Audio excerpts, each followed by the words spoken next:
মাত্র 250 গ্রাম ছোলার ডাল দিয়ে যদি বাড়িতেই এত সুন্দর মিষ্টি বানানো যায় তাহলে কেনই বা দোকানে যাব, তাই না? তো hey guys, welcome back to my another mini blog. সবাই কেমন আছো? হ্যাঁ, আমি খুব ভালো আছি, আশা করি তোমরাও খুব ভালো আছো।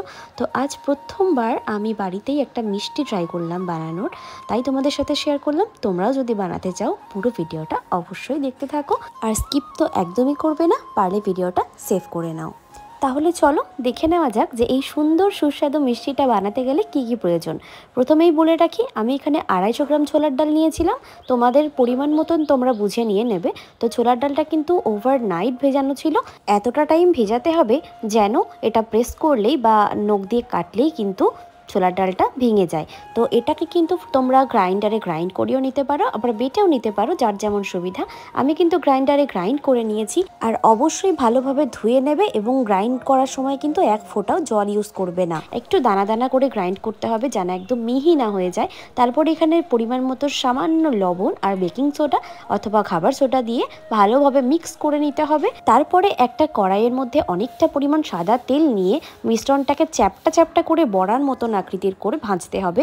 আর অবশ্যই খেয়াল রাখবে যেন ফ্লেমটা কমানো থাকে, কারণ একদম যেন পুড়ে না যায় বা একদম যেন বেশি ফ্রাই না হয়ে যায়। আমরা এটাকে একদম হালকা ব্রাউন কালারে নিয়ে আসবো, তারপরে কিন্তু নামিয়ে ফেলবো, কারণ এটাকে আমাদের আরেকবার গ্রাইন্ড করতে হবে। বড়াগুলো নামানোর পর এটাকে ছোট ছোট টুকরোতে ভাগ করে নিতে হবে যেন গ্রাইন্ডারে পেস্ট করতে আমাদের সুবিধা হয়। গোটাটা না দেওয়াই ভালো। হ্যাঁ, গোটাও হয়ে যাবে মিশ্রণ, বাট ভেঙে দিলে আরও বেশি ভালোভাবে মিশ্রণটা তৈরি হয়ে যাবে। তো এই যে আমরা এখানে এটাকেও গ্রাইন্ড করে নিয়েছি। একদম দেখো কত সুন্দর, একদম মানে একটু দানা দানা নেই, একদম সুন্দরভাবে মিক্স করে নিয়েছি। তারপরে এখানে মিষ্টির মধ্যে ব্যবহার করার জন্য আমার পছন্দ মতন ড্রাই ফ্রুটস নিয়ে নিয়েছি। এখানে রয়েছে পেস্তা বাদাম, এখানে কাজু বাদাম, এখানে কাঠবাদাম, আর এখানে রয়েছে কয়েক টুকরো এলাচ। এই সবকটি জিনিসই কিন্তু আমি ছোট ছোট কুচি কুচি করে ভাগ করে নিয়েছি। তারপরে একটা বড় পাত্রে চিনিটাকে গড়িয়ে নিতে হবে, চিনির শিরা বানিয়ে নিতে হবে। আমি কিন্তু এখানে 250 গ্রাম ছোলার ডালের জন্য 300 গ্রাম চিনি ব্যবহার করেছি। তারপর চিনিটা গলে গেলে এর মধ্যে 2 থেকে 3 টুকরো এলাচ দিয়ে নিয়েছি এবং সেটাকে ভালোভাবে নাড়িয়ে নেওয়ার পর আমি এখানে অরেঞ্জ কালারের ফুড কালার ইউজ করেছি।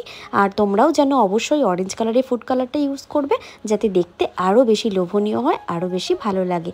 তারপরে যেই পেস্টটা ছিল, যেই বড়ার পেস্টটা যেটা ছিল, সেটাকে দিয়ে কিন্তু সঙ্গে সঙ্গে নাড়তে হবে, না হলে কিন্তু লেগে যাওয়ার ভয় থাকবে।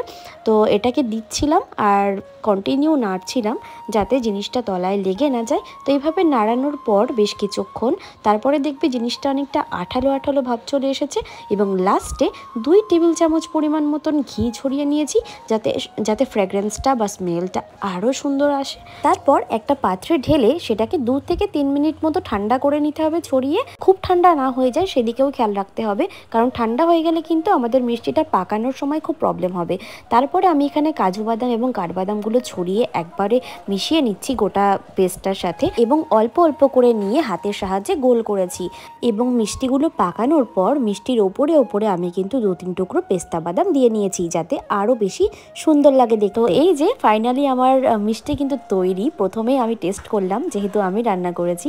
অসম্ভব সুন্দর খেতে হয়েছে, আর আশা করি তোমাদেরও খুব ভালো লাগবে, একবার ট্রাই করে দেখো। তো ভিডিওটা কেমন লাগলো অবশ্যই কমেন্টে জানিও, আর আমার চ্যানেলটাকে সাবস্ক্রাইব করে দিও।